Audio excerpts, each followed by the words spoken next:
emotions. So when I said that I was using that phrase, I am the resurrection and the life. And it's kind of like a weird phrase, but I read it in the context that the teaching came through, right? So I have a lot more material to add to it.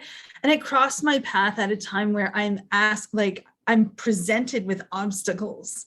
And it's like a tool, it's a mantra, it's like a reprogramming of it, or it's like open some more doors, because if I knew how to fix this sort of scenario from happening in my life, I would have done it by now. The fact that it's resurfacing again, it's saying there's still something for me to learn, something for me to look at, something for me to see. There's still some road left to travel in that. And so I can't do the same things I did before. So I have to do it differently. How do I do it differently? Ask it different questions.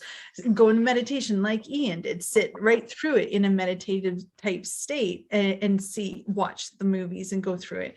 For me, it was the mantra that I had just written down in my notebook a few days ago. And it just kept popping into my head as I was faced with all these challenges. So I just kept on saying it. And I can feel there's like a crack in the door, and I could feel a different energy or a different kind of clarity coming in around the resurrection, which is like old parts of us dying and then being reborn again and coming out anew. And I was like, oh, so if I'm like that, if I'm allowing parts of me to die and so that I can renew myself, then maybe it is why I have that phrase at this time that I've got some kind of challenges faced with, you know? Yeah, it's same thing as rebirthing. It's just like the phoenix, you know, it gets to a certain point, it dies, and then it comes back. And our soul is like that every lifetime, and it gets bigger and more and more and more. It's always wanting to learn, but sometimes you really need information. Yes. And that's the biggest thing. I just wish everybody would have information, because then it just makes it so easy when you're going through an experience, when you have a lot of different ways of looking at it. And like I say, I've searched so many things throughout my life to try to figure out these things and access stuff. And sometimes somebody will say something, and then later somewhere you're doing something, like, oh, this person said this, and somehow you incorporate it, and it might be that key to switching or changing things. So that rebirthing is one of the biggest things. Children go through it so amazing. Like watching children is sometimes I'm just like, whoa, did you see that? Now this child just went through all this, like in, out, in, out. He went up, down, he died, and he did this, and then he just was there, and he just in it again. And you just see these things, and they just accelerate it through so fast. And then at some point they choose to step into this world, and they start closing all of that down. And then they go into school and all that. And then you see this sort of process close down. You're like, wow, where's all that beautiful, exciting, amazing stuff that was going on? How they would just transform. It's like how we learn languages, and we do so many things in accelerated rates as a child.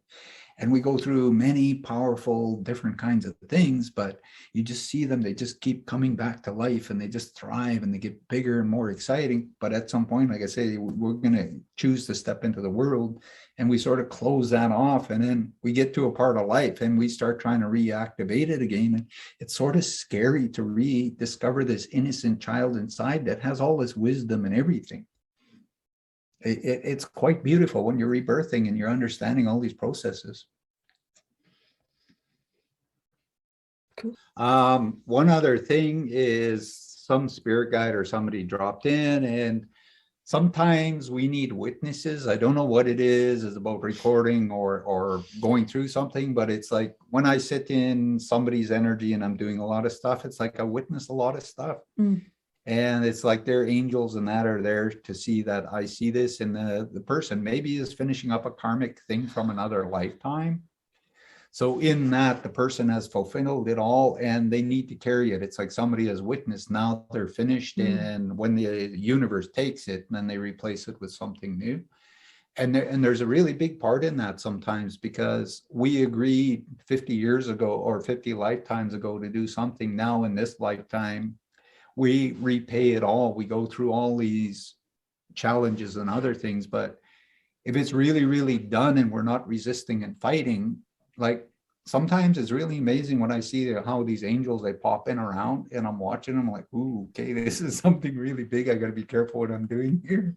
And I'm watching them. And then all of a sudden it's like, poof. And I'm like, whoa, that was like freaking awesome, right?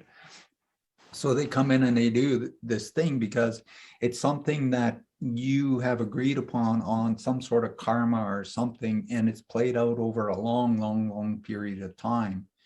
And that's where you get to hold on to it, or you get to just go, no, I think I'm really, really done. I wish that person well. I wish them many, many new journeys and lots of loving new things now, because that it's finished. So that person's soul is going to go off in a whole different direction.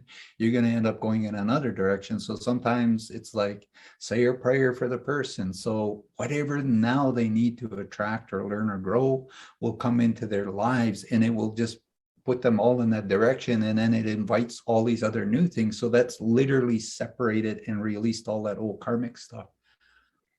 And then sometimes that part goes on too. So there's lots of ways of viewing it and that to empower yourself. So when you're sitting in this inner temple of yours all alone and there's nobody there, nobody you can talk it through or anything, you have these different kinds of things that make you feel safe, that you know you're going to move through this and you're actually going to step out the other side, and it's going to do something really amazing. And it's really, really hard to teach that. It's also meditation, because at some point in your meditation, you're going to go into this space that's so big and beautiful, and you're going to recognize it, and you're going to get, and it's going to grow bigger and bigger and bigger and bigger with time. And so there's so many kinds of things. And when you have a lot of ways of looking at it, it's easier to sit in there and let yourself move through or understand it. Just, I don't know, it's like when you're going to astral travel, you go into the darkness and then you just sort of drop, and then all of a sudden you're in the light and you're just like, you know, and then you're able to astral travel. So there's some sort of a releasing, like it's like throwing a switch and then just everything else happens.